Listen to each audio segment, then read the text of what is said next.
So when I look at the things to do for the blog, I'll always look at what is the most important. What do I think is really going to move the blog forward? Is it going to be me,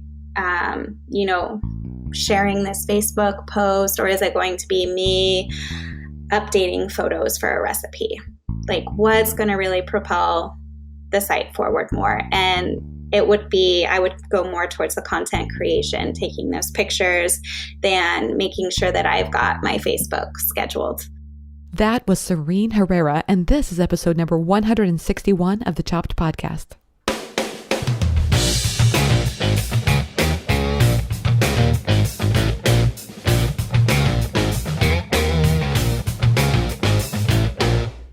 Hey everyone, I'm Marley of the blog Namely Marley. I'm your host, and this is the Chopped Podcast. You know, this is the podcast designed for people just like you, bloggers who love food.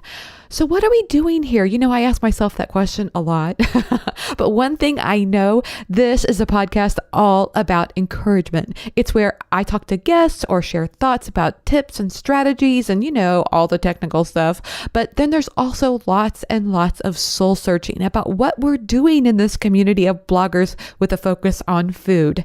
And, I know that there's also people here who don't do food blogging, but you're finding inspiration here as well. And I think that's awesome. But before we get started on today's show, I want to share with you the review of the week. This one is from Nella, who says, "The Chopped Podcast is a must listen if you think you're getting into the food blogging world or are already a food blogger. So many great insights." Well, first, Nella, let me just say one thing. I love your name. I have a thing for names, and Nella is a beautiful one. I love it. Second, thanks so much for this positive feedback. I'm so glad you're finding the Chop Podcast helpful and you're recommending it to others. Encouragement. We all need it, right? And I hope it's something you receive from this show today. If you'd like to be a featured listener in a future episode, just leave a review of the Chopped Podcast on iTunes. Your encouragement means so much.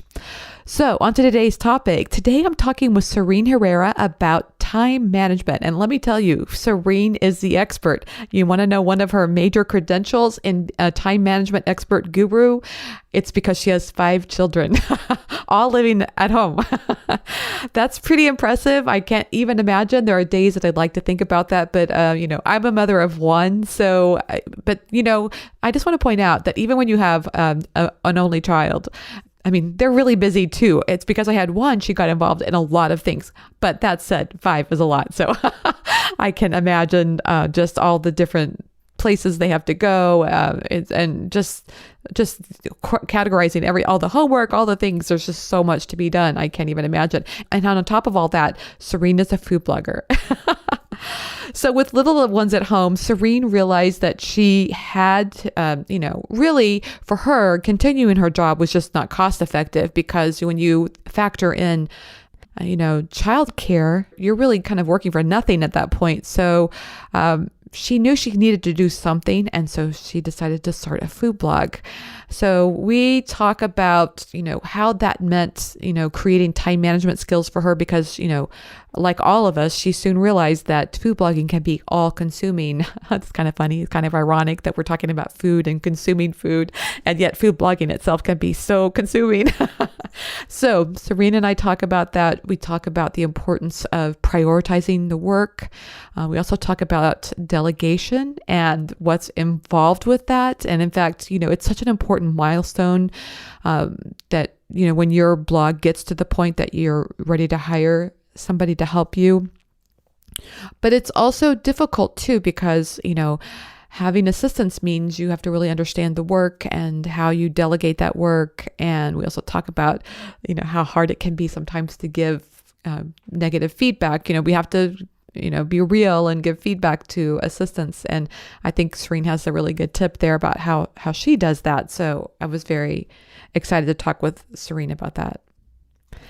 So, in the middle of all that time management discussion, we also talk about the value of unplugging, taking time away from blogging.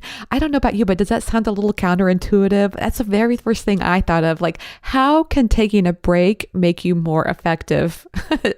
It doesn't make sense. And yet, Serene points to times where taking a break is exactly what she needs to help her maintain her motivation. It just makes me think of that. It's a metaphor we've used a lot of times, but this is not a sprint. It's a marathon. And you have to find ways to nourish your life over a long period of time in order to sustain yourself as a food blogger. If you just work 24/7, you're going to become burnt out and, not a happy camper, and therefore not creating this valuable content and not feeling inspired about it as well. I love today's discussion. I think you will too. So you know what? Let's get straight to it. Here's today's feature interview with Serene Herrera. Hey everyone, I'm so happy to have Serene Herrera. She's of the site House of Yum, and she's on the show today. Hey Serene, welcome to the Chop Podcast. Hi Marley, thank you so much for having me. Well, thank you for joining me today. I think we're going to have a great discussion.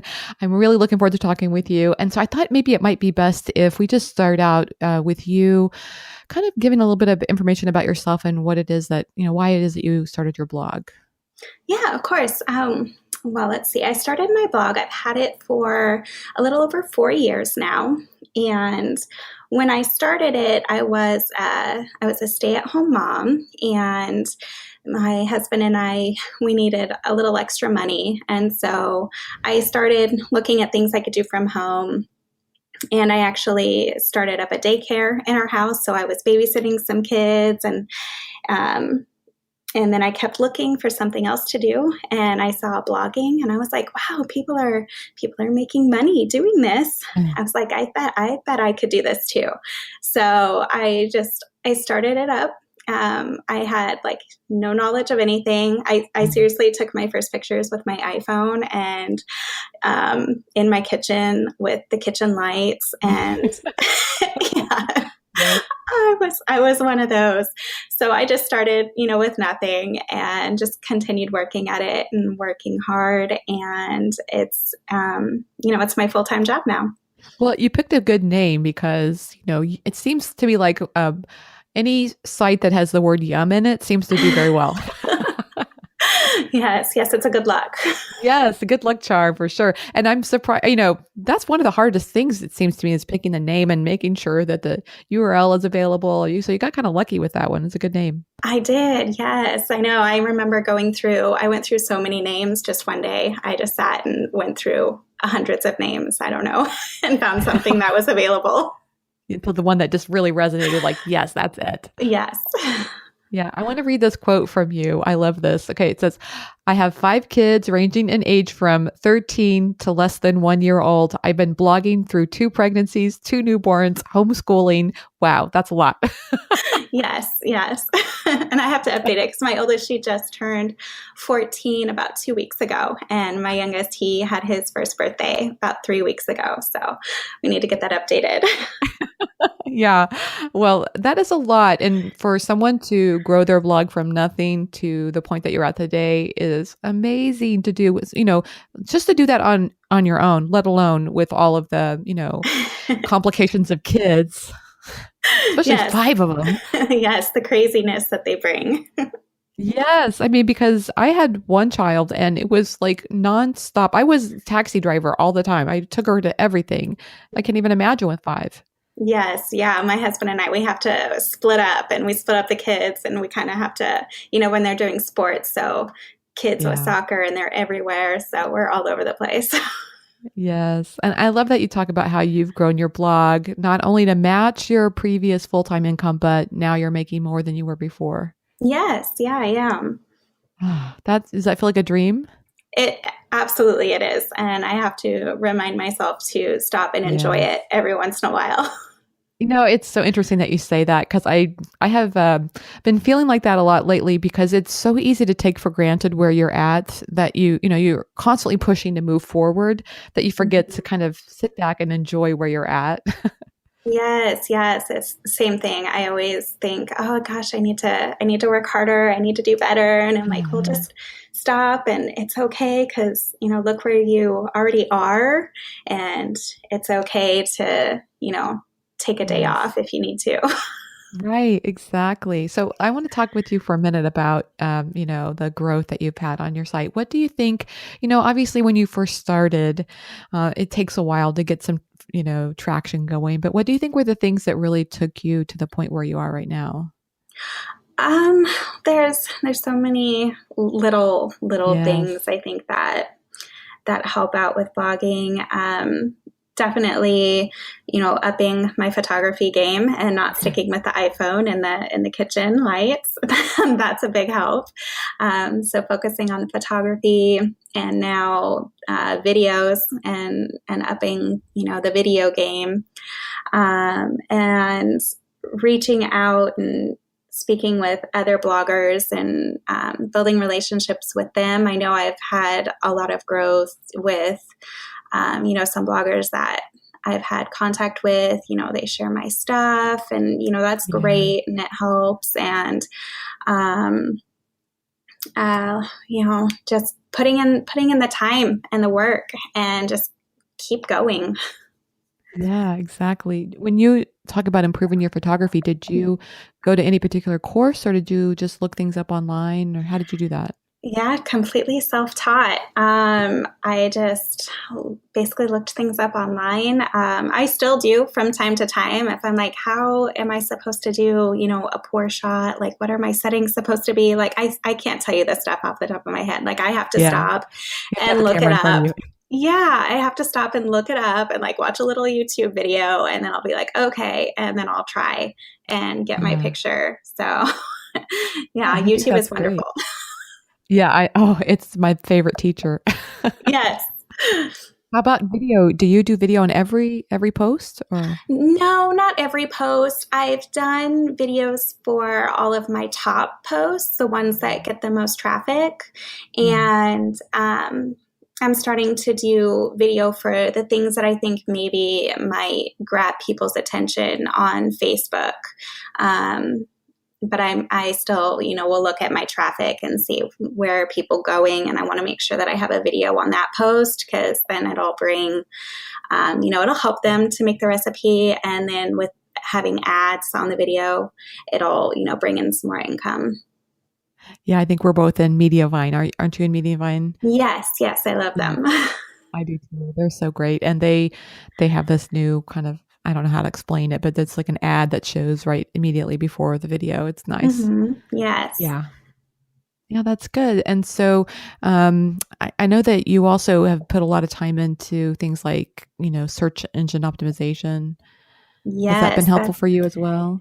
it has. That's something I, didn't tackle SEO until recently, probably the beginning of this year. And it honestly, I had this really old post and it was this homemade salsa recipe that I've had on my site. It was maybe like the third or fourth recipe I ever put up. And I redid it and did all my SEO stuff and I did a video for it. And it has just taken off on Google. So if you were to search salsa recipe or salsa Yeah. or anything with salsa, like I'm in the top, That's the top great. searches. And so it's definitely helped out. I would say working on SEO since the beginning of the year has actually more than doubled my traffic. Wow, that's Yeah. huge. Yeah, I know. I mean, in salsa, it's got to be a very competitive search term. I would think so. I have no idea how I ended up where where I am with salsa, but I will So I take think that's it. about half of what we do. It's like something good happens, like one of our a pen will go viral, and we're like Uh-huh. trying to figure out how that happened so we could replicate it. Right? Yeah. Yes. Take that magic and put it in something Yes. else. But I don't know what the magic was on that one. It just happened. Well, you just got to thank your lucky stars when it happens, and Yes, exactly. that's right. So, what is involved when you look at an old post? Because I'm doing the same thing. I'm going through some old posts, and Hmm. reshooting the photos is an obvious winner. I do. I do rewrite the content too, because oh my goodness, my content back then was so bad. It was like, Oh, I have the same. I'm sitting there talking about butterflies in the backyard or something. Yes. Yes. Yes, I have the exact same. I guess when I'm looking through, if it's a recipe that I really enjoy and one that I actually still make, I definitely am working on getting it updated. Because that as a blogger, there's some of those recipes that you develop, and they're really good, and you put them up, but it's not something that you really continue to make. It was just kind of you developed it, you shared it, and you move on. So I'm working on the ones that I really do love, like the salsa recipe. I mean, I make that all the time. That's my go-to recipe. So it was time for it to be updated. Yeah. With new photos and all that good stuff. Yeah. And I'm sure you do keyword research, so you know exactly what to call it and all that good stuff. Yes. So I have so many recipes that have like the funkiest names from before that I'm like, oh no. Yeah, I know how that goes. Yeah, for sure. I think I had one. I'm trying to think like I don't even think the name of the recipe would be in the title of the post. It would just be, some random thoughts. Yes. I had no idea. Right. Yeah. Same here. Or I would try to get really creative, like I don't want to be just like everybody else and call this a chocolate cake. I'll call it a, delicious brown cake or whatever. And right. No one's going to find that. Like everybody is going to think I'm so creative, but nobody's looking for that term. Right. The three people who are looking for delicious brown cake, I'm number one for them, but yeah. That's so funny. Yeah. So yeah, I think learning how to, honestly, what you're trying to do is help the people who are looking for you find you. And that's kind of a nice way of putting it. Yeah. Yeah. So I'm just curious, like, I'm not asking you to give numbers, but if you were breaking down your revenue, would it be, I imagine it's like ads and sponsored posts. Is that mostly what your revenue is? Yeah, that's the majority of it. And every once in a while I'll have, some offers come through where they just want photography. And I kind of like those. Do you like those? I do, because then I don't have to really do a post or a recipe. I just get to take pictures for them. So it's kind of a nice break somewhat. Yes, I have some that they want me to create content for their site and like, do all the social media shares and all that. I love it. It's great. Right. Yeah. Yeah. It's kind of the behind the scenes work that you get to do. Yeah. So more like that, please. Thank you. Yeah. So I love that, with 5 kids and a blog, and I guess you could say, you've got a husband, so that's a 6th kid. No, I'm kidding. Do you have to have some pretty serious time management skills, I would imagine? I imagine so. Yeah, I do what I can. Yeah. Let's talk about that. How do you do it all? What are your tricks?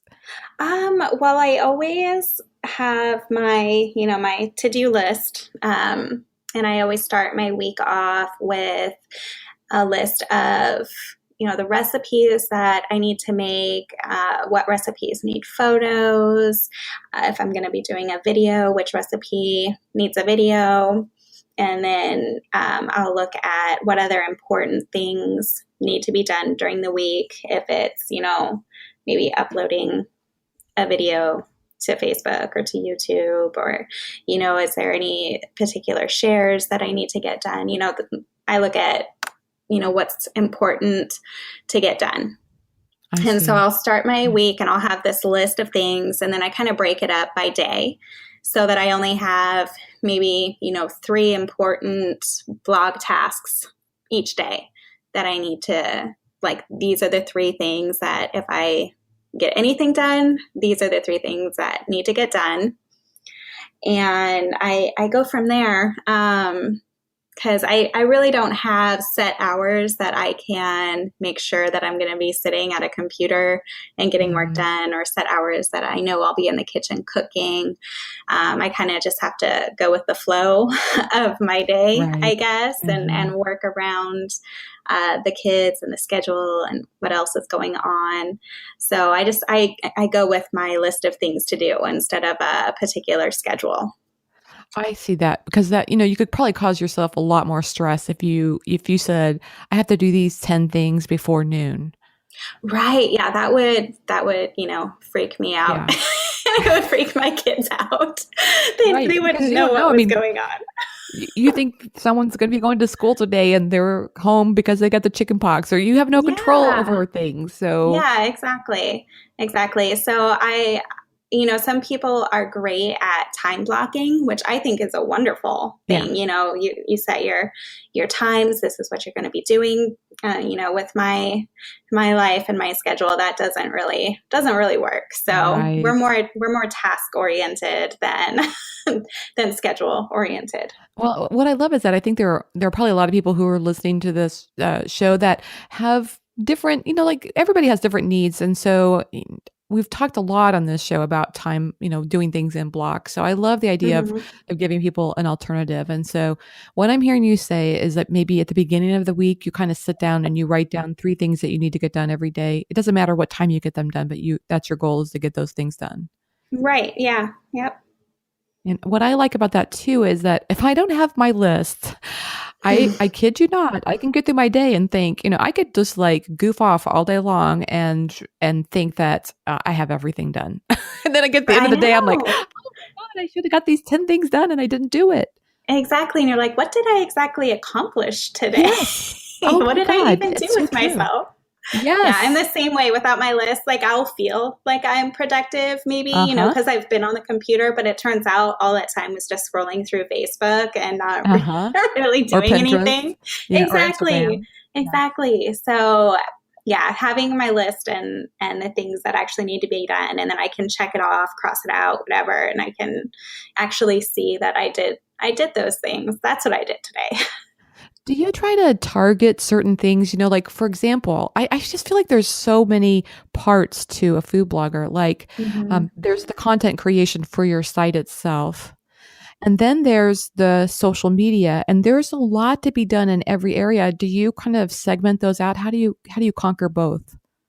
There is a lot. I So when I look at the things to do for the blog, I'll always look at what is the most important. What do I think is really going to move the blog forward? Is it going to be me, sharing this Facebook post, or is it going to be me updating photos for a recipe? Like, what's going to really propel the site forward more? And I would go more towards the content creation, taking those pictures, than making sure that I've got my Facebook scheduled.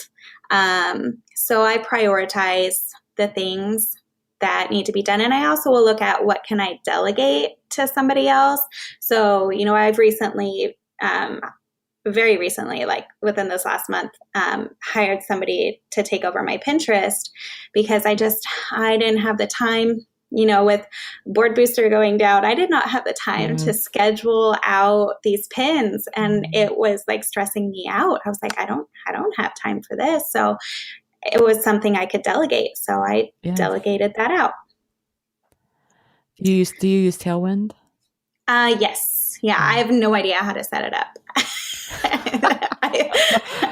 I love uh, Tailwind. It makes it so easy to share. It's so good. Oh, yeah, I could not for the life of me. I've had Tailwind for like 2 years and I never figured out how to use how to use it. it. Well, I think that's the thing about hiring people. I've hired people in the past and currently as well too.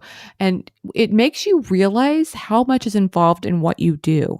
Hmm. Because when you have somebody else doing it, you realize, like you want to say to them, uh, now make sure you're not sharing only 100% of my content. We got to mix in some others. And then if Hmm. you share to this board, you got to make sure you do these. It's like there's a lot, even just in sharing your own content in Pinterest. And it's, Yes. Yeah, there's so many little things, right? yes, that's right.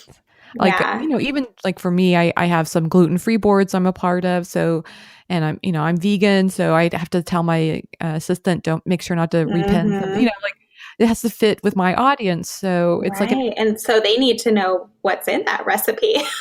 right. That's right. But yeah, I think Tailwind does a really good job of making it a lot easier. And Hmm. in fact, they actually have this new feature. At least it was new to me, where you can kind of segment boards together. I don't know if you've heard of this. Have you seen this?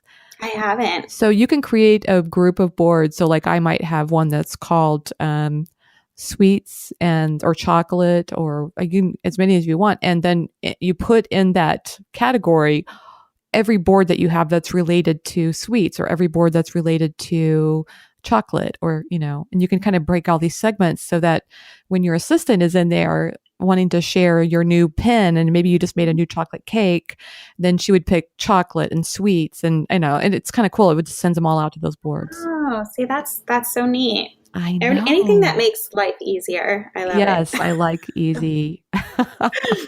Yes. Yeah, because again, we don't have time for all of that. Yeah. I would think for you between utilizing assistants and, like you said, delegating, but also all the tools, having, utilizing the tools that make you most efficient would be good too. Yes, absolutely. So yeah, when I look at my things to do, I always would look at, what's going to propel the business forward. Is it something that can be delegated, like all those, little things. But I was like, up until very recently, like I said, this last month, I was so, I didn't want to give anything away. I didn't want to, delegate anything. It's so hard to let go, isn't it? Yes.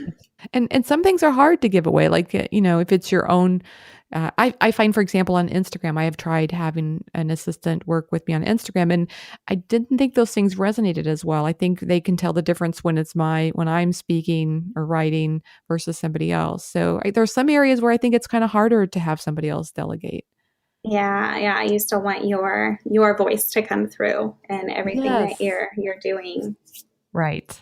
Yeah. So it can be tricky at times, but Pinterest is an easy one. I think Facebook is probably easy too. I don't know. Do you use anything like Meet Edgar or CoSchedule or anything like that has these groups? I don't. Okay. For Facebook, I'll try to schedule things out just using the regular Facebook scheduler. Yes. And then for Instagram, I do have a program. It's called Grum, I think. GRUM. Yes. And so I use that, and I'll schedule Instagram, if I have time to schedule it. Otherwise I just share live to Instagram because I like Instagram and it only takes a few minutes anyway. That's right. Yeah. My only problem is I get on there and I'm addicted. It's like I spend like an hour because I'm looking at everybody else's stuff. Oh, I know. Watching everybody's stories and now their IGTVs. Yes. Yeah. But that's a part of our job, right, Serene? Because, the more we're engaged on Instagram, the more things that happen for us too. So yes, absolutely. And that's something, so like in my case, because since I've been blogging, I've always had a baby. Like this whole time I've always had a baby and I nurse. And so my nursing time was always, Instagram time. Yeah. So just scroll through and comment or, watch people's stuff. And so see that was always fun for me. That is so true. I never even thought about that, but that would work very well. Yes. Mm-hmm. Babies got their eye closed. They're not even paying attention. So, exactly. Right. They don't know what's going on. I love it. Okay. So you've got lists and I love the fact that you're delegating. Have you ever thought about like delegating to your kids or would that work? I have done a few things. It's so funny because I gave my oldest one, I asked her to update some nutrition facts in my recipe cards because all my older recipes, I don't have that.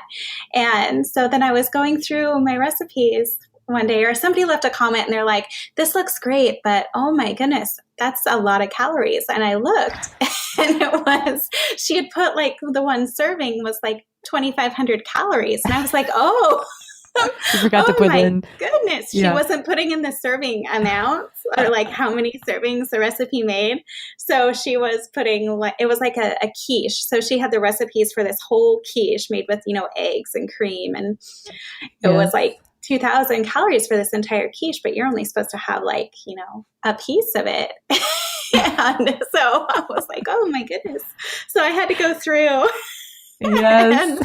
and like fix all the calories on these recipes.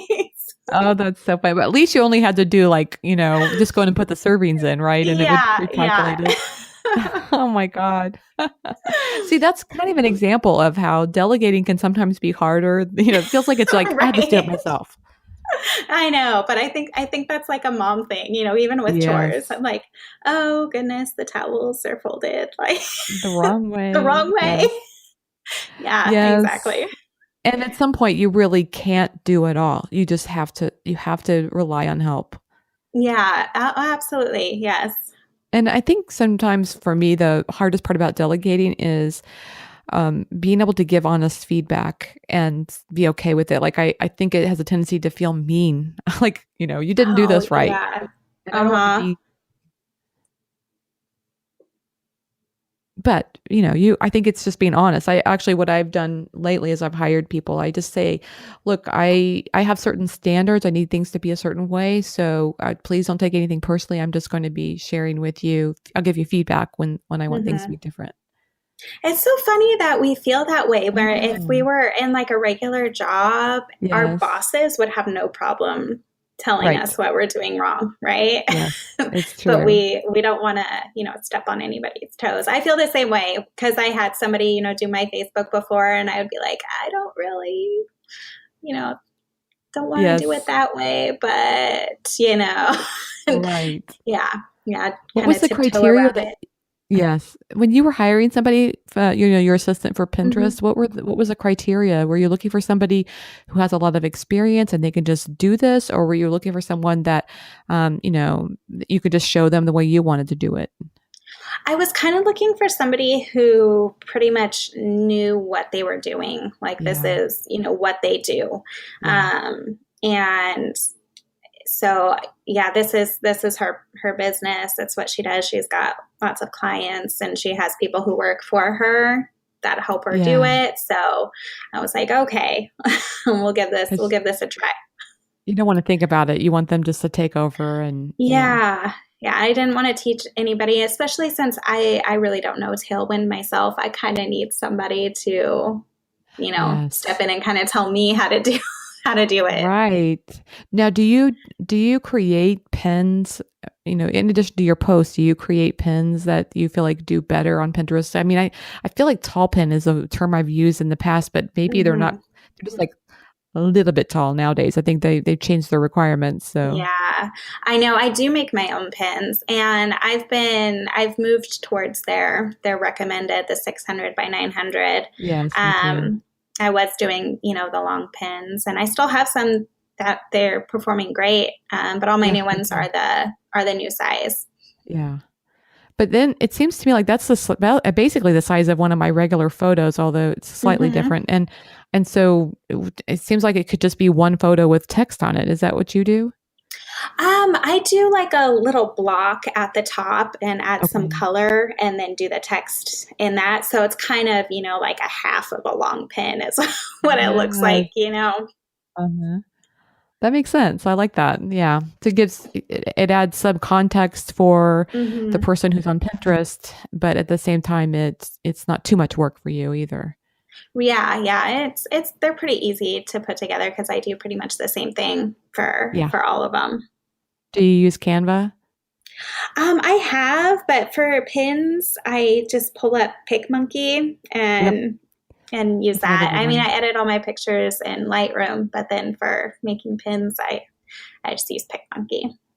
Yeah, I like that. I mean, I'm kind of with you. I mean, most of my traffic comes from my long pins. So it's kind Hmm. of like, there's a part of me that thinks maybe I should still be continuing to do that, but they keep talking as if that's not I going to, know. I'm really yes, putting my trust in Pinterest I here. know it's a little bit nerve wracking because, It is. It is. I'm but it, hoping because they keep saying that they'll scale back on those long ones. So I don't know. yes, We'll see.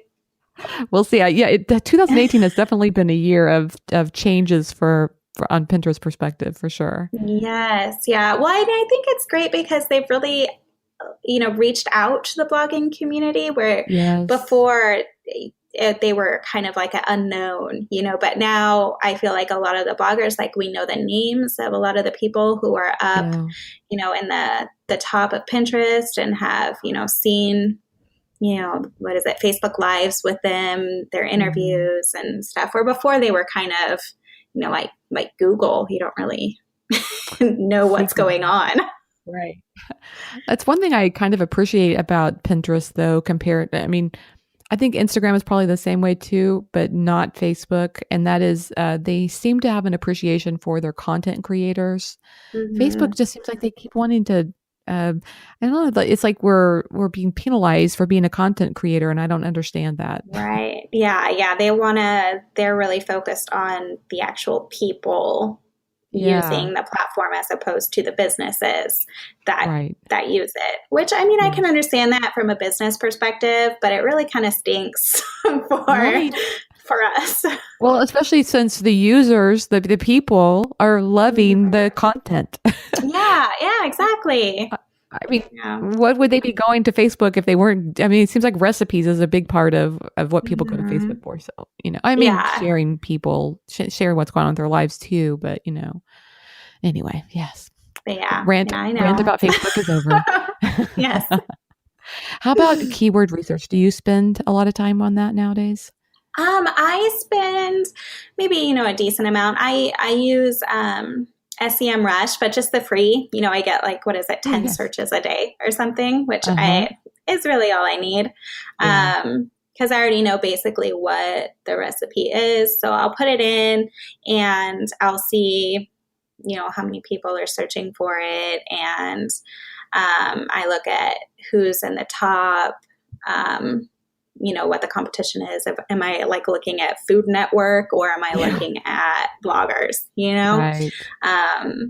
But it doesn't really, I feel like it doesn't really impact my decision on, what I'm sharing based on the numbers of what people are searching for.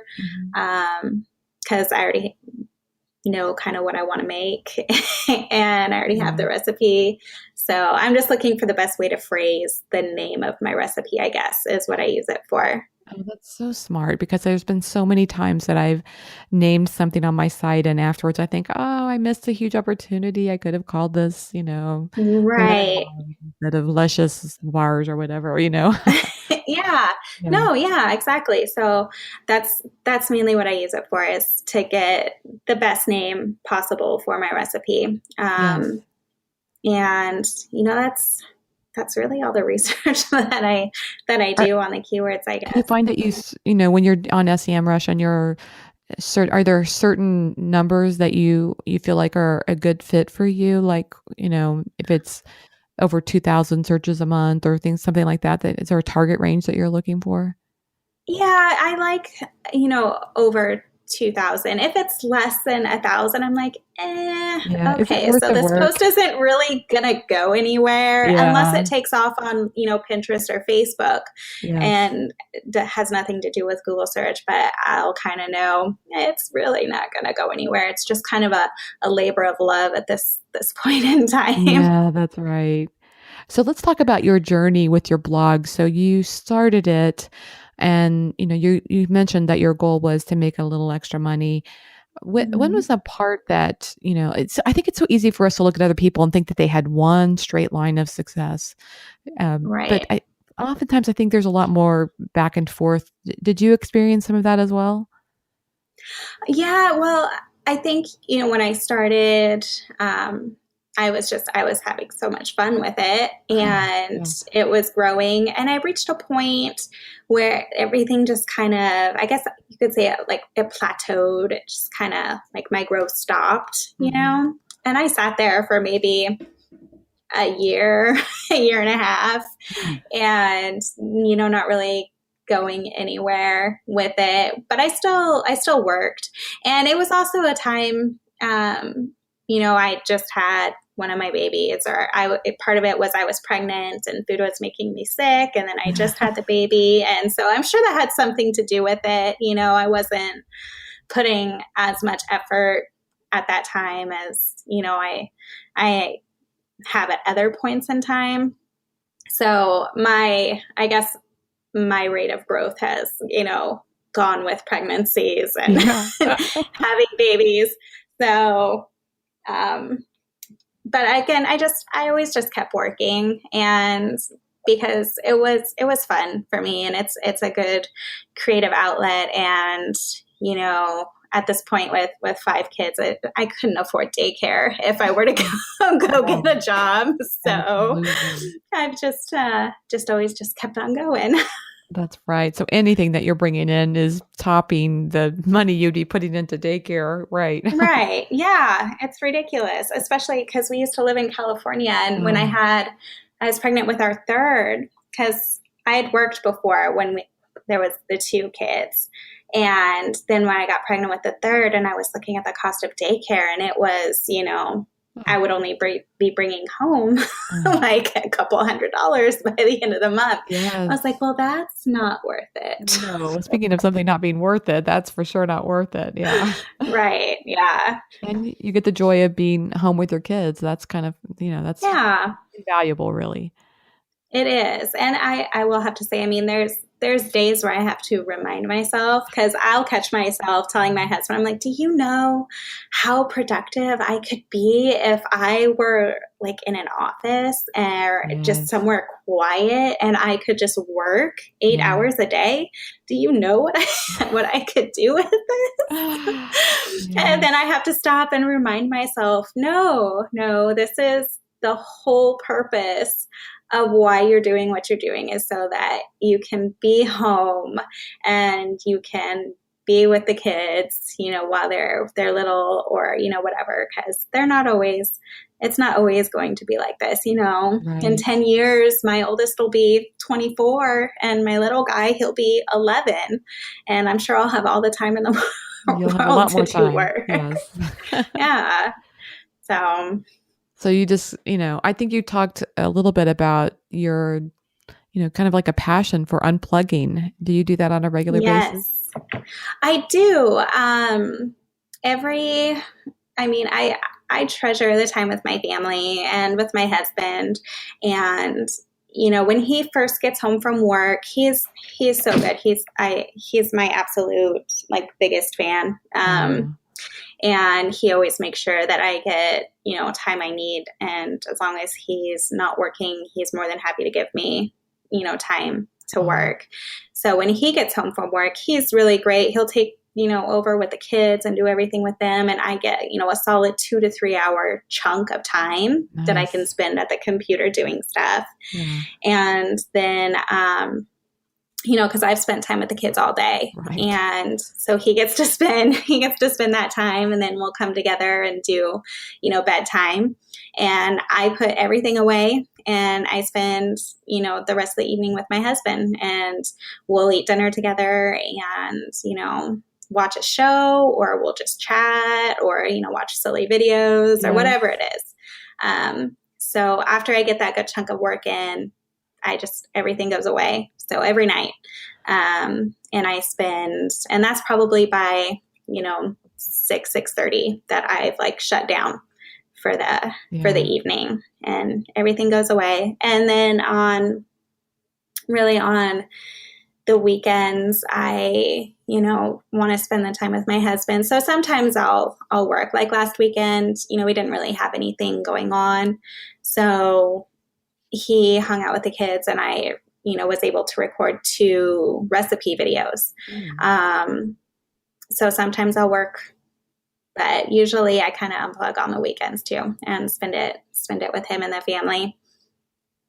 Yeah, that's good. One thing I have learned about myself is when I have the computer on my lap at night, like let's say my husband and I are watching TV or something, and I sit and Mm-hmm. I'm maybe doing some Pinterest or whatever. I don't sleep well those nights. I think there's some truth to this light therapy things. I've heard that they say, what are you supposed to put everything away like 30 minutes or At so least. before you try to go to sleep? Yeah. Yeah. But for me, it's more than that. It's like it gets my mind in an active mode and I'm thinking about all these things I got to Mm-hmm. get done. And I really struggle with sleeping. So I've learned that, like you were saying, 6 or 6:30, maybe even 7 is the latest. I'll have my computer open and then I'm just Mm-hmm. done. I don't want to be in front of the computer anymore. Right. And I think it's so important because you can get burnt out so easy. And especially with being, entrepreneurs, owning our own business, it's so easy to feel like you have to do everything and you have to do it all day long. Right. Because what if somebody leaves a comment? Or what if somebody has a question on a recipe? Yeah. It'll be okay. It'll be okay. Their world is not going to end if you don't answer their question and they, fail at the recipe. It's okay. Sometimes, it's like with the kids. Sometimes they gotta try things on their own. That's right. It's okay. You know what? It'll be okay. You'll only do it if they touch a hot stove. They're only going to do it once. They won't do it again. I think you're so right. Yeah. So it really will be okay if we don't respond to people right that second, right when they leave a comment. And so we don't have to be on our computers all the time. We don't have to be checking our stats all the time. That stuff is important, but it's so important to just put it away for a little bit, because then you're excited when you come back to it the next day and you get to see, check your email, and there's actually emails because you weren't checking it every 2 minutes, Yeah. I actually have started turning my email off during the day, and I turn it on at certain times. And then I say that there are times that I'm dealing with a client that I know they need to reach me right away, and then it's different. But I find it's like you say, it's easier. I can go in and just answer those emails quickly, get through it, but when it's coming at me all day, it's a very big distraction for me when my email notice pops up and I see that little red number and I can't wait to go check and see what it is, and it's just junk mail or something. Exactly. Yeah. So I guess that is maybe batching, time batching during work. You go through all your emails at one time. There you go. Get it done. You are a batcher. Doing it all day long. See, look at that. Well, I think there's a sense of control. I know the times when I've been on my site or I'm online or I'm on doing something a lot, there's this feeling of control. How you mentioned you had this surge of traffic around salsa. I think there's this I think there is this goal. We want to figure out how that happened, and we want that to happen more and more and more. But sometimes things happen and we don't have any control over it. And maybe it's something you did and maybe it's not. And I think we have to accept that. Right. And I will say there's times, that it's great to be online because I can, see my stuff in live time and I can see, wow, somebody must have shared something on Facebook, because all of a sudden there's this huge surge on this one post. And then I have time to go check that post real quick and make sure it's, optimized and that it's nice looking. And, if there's anything I could update at that time, maybe a link to the pin that I want them to pin for that recipe or, whatever it is, I can make sure that post is optimized. So, being online is great. And then you can take advantage of those things. But the fact of life, you're going to miss some of it, and it's okay, because it'll be okay. It just will be. Trust me. It just will be. That's just trust me. That's what I always tell my kids. I'm like, it'll be okay. Just trust me. Okay, I trust you. But I've started this thing on Sundays. I call it my Sunday Fun Day, and I don't. I also call it my me free day, because I don't do social media and I don't do news media. It's my day to be unplugged, basically, and I do what I want those days. And there are things that you have to do, like family dinners or things come up. But I've really learned to cherish those days. It felt a little awkward at first, to be completely honest. A day where I'm not checking my social media, and I would catch myself grabbing my phone. Right. It's that, what do they say? Yes. Fear of missing out. Yes. FOMO. Yes, exactly. FOMO. And it's a habit too. It's like, I have a spare minute. I'll go see what's going on Instagram. But it's great I think it's very important to unplug like that. Yeah. And I hear from so many people, like, they ask how are they supposed to unplug? And I don't know. I guess maybe it's a skill of mine that I can just set it aside and, ignore it. but it does get easier. And I think it got to a point, 'cause, always checking stuff, and maybe it was my kids one time who said something like, because we're doing family night, and they're like, well, you're not paying attention to me. You're looking at your phone. And I mean, that's just like, a knife to your heart, your kids telling you you're not paying attention to them because you're looking at this screen and you're treating that as more important than them. So I always have to talk to my kids. I'm like, okay, like I have to do some stuff on work, and I'll tell them, I'm like, hey, I'm going to do something for work. I'm going to be on my phone here for about 15 minutes, and then you have my full attention. If they're coming to me for something and I'm doing something, I'm like, just give me 5 minutes. Let me finish this up, and then we will, you'll have me completely. So, and that's, and the older ones, they understand that, my 14 and 11-year-old, they get it. The little ones are, like, now, Mom, I need a cup of milk. I'm like, right this second. So they don't fully get that, but we're working on it. It's a skill they're going to have to learn. Yeah. Right. Yeah.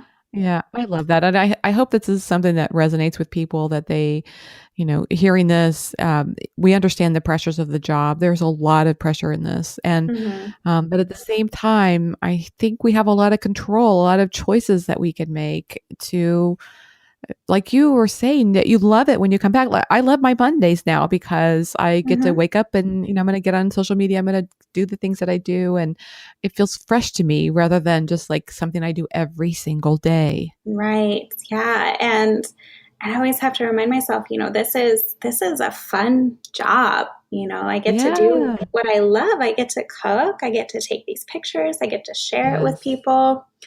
And so even, like today I had my to-do list, but I've been on task this week. Like I've gotten everything else done, and I was in a good place, and I was starting to feel burnt out. So, I had like one recipe I was going to make and take pictures of to update on my site. And I moved that to tomorrow because I didn't absolutely have to have it done. It's not, it's not sponsored or anything. It was just something I was doing to update, and I can push it back.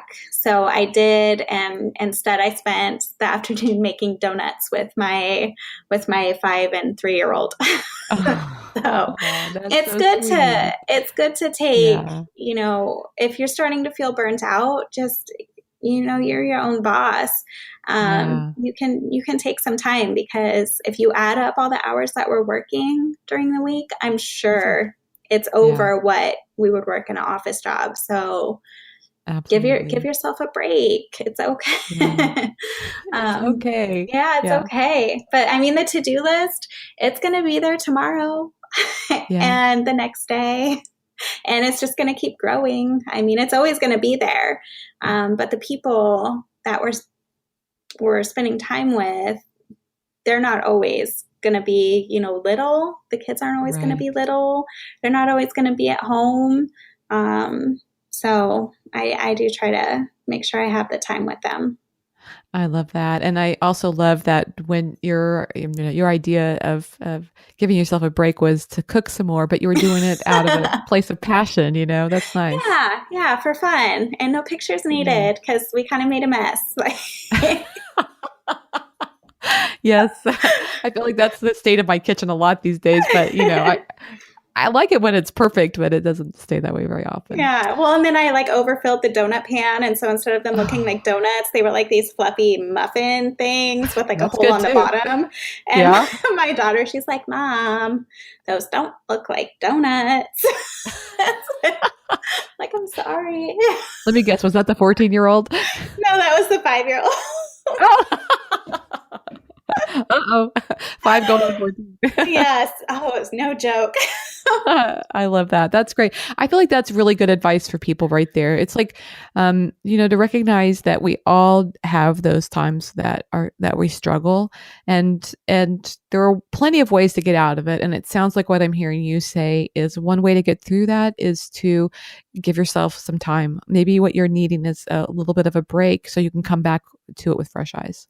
Yeah, absolutely. And I honestly do feel like tomorrow I'll be, feeling antsy. Like I'm already feeling antsy. Like, I'm Mm, excited to do it yes. tomorrow, because I'm more rested today. So I'll probably actually do maybe two recipes tomorrow and Ah, take pictures, nice. because I rested up Yes. today. So I'll have Yeah. more excitement for it, more energy.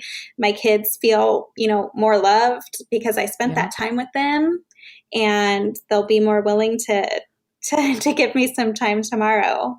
Yeah.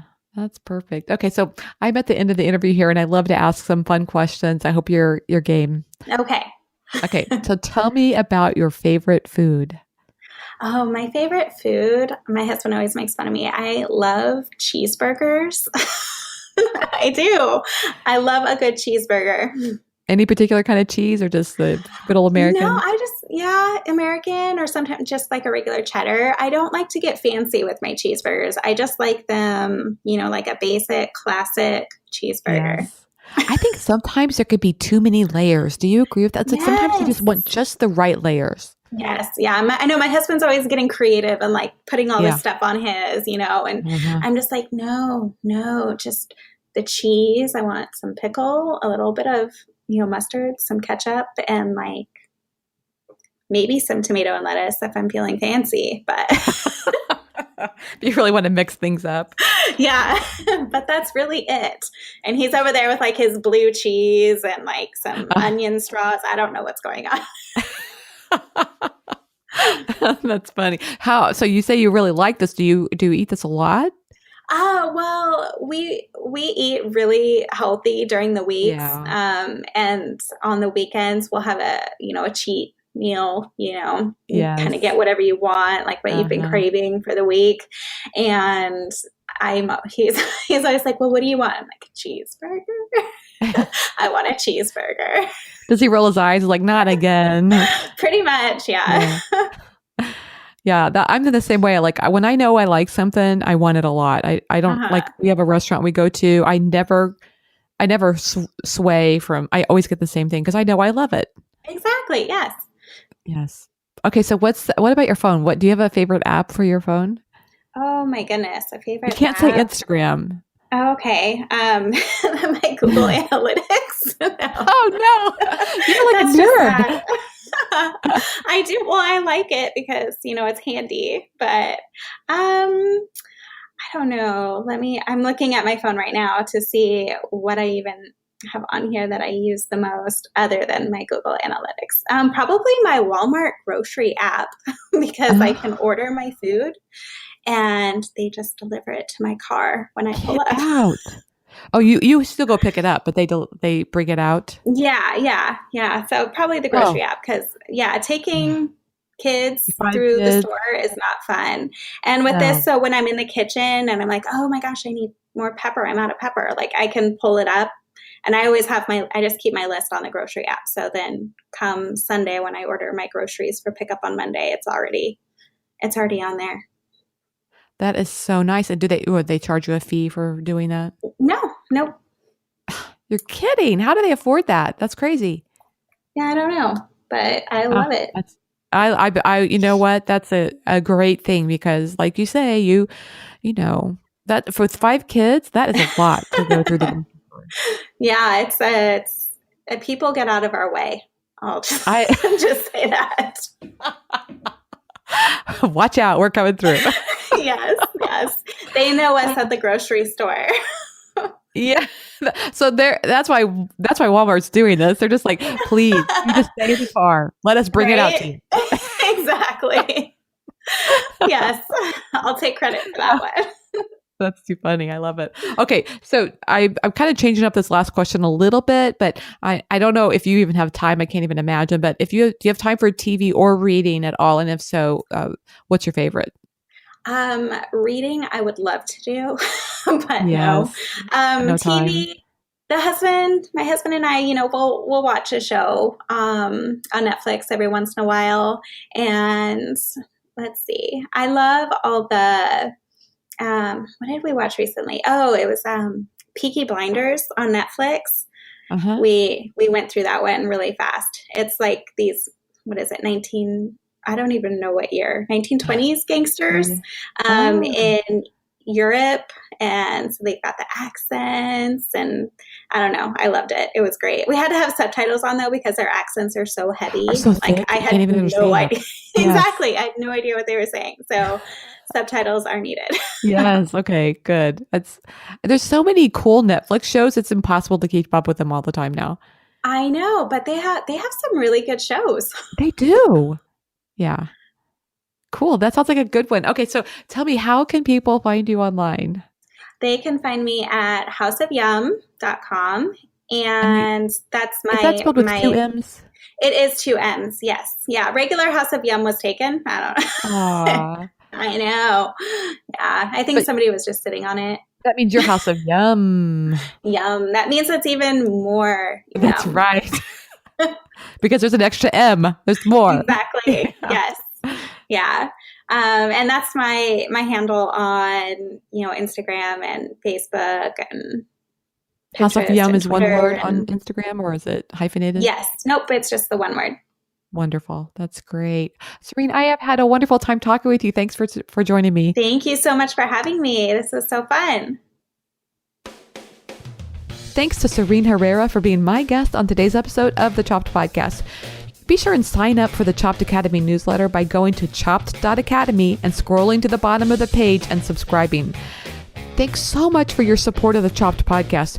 Your reviews on iTunes and Stitcher make a big impact. It takes only a few seconds of your time, and it means so much. We also appreciate any reviews on social media. Your personal feedback to me as well is always greatly appreciated. Please keep spreading the word. You inspire me, and I hope today's show was helpful and inspirational to you as well. Thanks for listening, and have a great week.